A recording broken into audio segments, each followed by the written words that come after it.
सांसद चिराग पासवान लोकसभा में विपक्ष से किए सवाल। बोले जो मणिपुर की बात कर रहे हैं उनको बिहार की बात करनी चाहिए, राजस्थान की बात करनी चाहिए, पश्चिम बंगाल की बात करनी चाहिए, कर्नाटका की बात करनी चाहिए, उनको पूरे देश की बात करनी चाहिए। आइए सुनवाता हूं सदन में और क्या बोले। बिहार में क्यों नहीं ये लोग गए दरभंगा, क्यों नहीं गए ये लोग अरवल, क्यों नहीं गए ये लोग मुजफ्फरपुर। अभी बछवाड़ा में सर एक छोटी सी बच्ची के साथ दुष्कर्म करके 10 साल की बच्ची, उसको तेजाब छिड़क कर उसको जलाकर मार दिया गया। उसके शरीर को अपने ही घर में 10 फीट गड्ढे में उसको दफना दिया गया।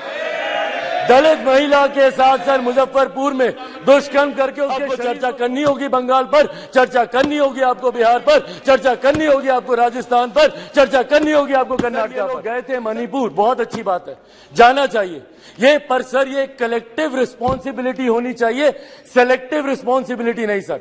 जो लोग मणिपुर गए थे यही लोग सर बिहार भी गए थे। बिहार में क्यों नहीं ये लोग गए दरभंगा, क्यों नहीं गए ये लोग अरवल, क्यों नहीं गए ये लोग मुजफ्फरपुर। अभी बछवाड़ा में सर एक छोटी सी बच्ची के साथ दुष्कर्म करके 10 साल की बच्ची, उसको तेजाब छिड़क कर उसको जलाकर मार दिया गया। उसके शरीर को अपने ही घर में 10 फीट गड्ढे में उसको दफना दिया गया। दलित महिला के साथ सर मुजफ्फरपुर में दुष्कर्म करके उसको शरीर काट कर अर्धनग्न व्यवस्था में सर खेत में फेंक दिया गया।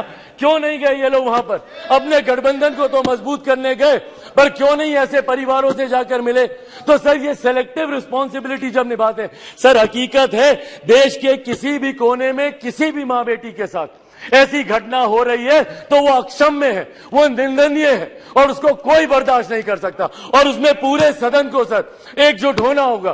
कल गृह मंत्री जी ने जिस तरीके से अपील की सर, पूरे सदन को इसमें एकजुट होना होगा। इसमें आप आइसोलेट करके नहीं देख सकते कि जहां आपकी सरकार है वहां की घटनाओं को आप छुपाएंगे और जहां दूसरों की सरकार है वहां की घटनाओं को आप उठाएंगे। आपको चर्चा करनी होगी बंगाल पर, चर्चा करनी होगी आपको बिहार पर, चर्चा करनी होगी आपको राजस्थान पर, चर्चा करनी होगी आपको कर्नाटका पर। सर ये देश एक है सर, आप इसको ऐसे टुकड़ों में बांटकर आप नहीं आइसोलेट करके आप अपने विषयों को उठा सकते। और यही कारण है सर कि देश की जनता का विश्वास हमारे प्रधानमंत्री आदरणीय नरेंद्र मोदी जी पर हर चुनाव के साथ बढ़ता जा रहा है। और वो दिन दूर नहीं सर, 2024 चुनाव सामने है सर। इसी में देख लीजिएगा 2014 से बड़ा जनादेश 18 में यही सारी बातें हो रही थी, यही सारी बातें 18 में की गई थी। 19 में 2014 से बड़ा जनादेश हम लोग को मिला और 24 में इससे बड़ा जनादेश हम लोग लेकर आएंगे। मैं बिहारी हूं सर, बिहार से कम मैं विश्वास दिलाता हूं 40 की 40 सीटें हमारा एनडीए गठबंधन जीत कर आएगा, इसमें कहीं कोई शंका नहीं है। मैं जमुई का प्रतिनिधित्व करता हूं सर। मेरे नेता, मेरे पिता आदरणीय रामविलास पासवान जी की कर्म भूमि हाजीपुर रही है सर। बिहार के हर एक जिले में घुमाओ और वो मेरे विश्वास को बढ़ाता है।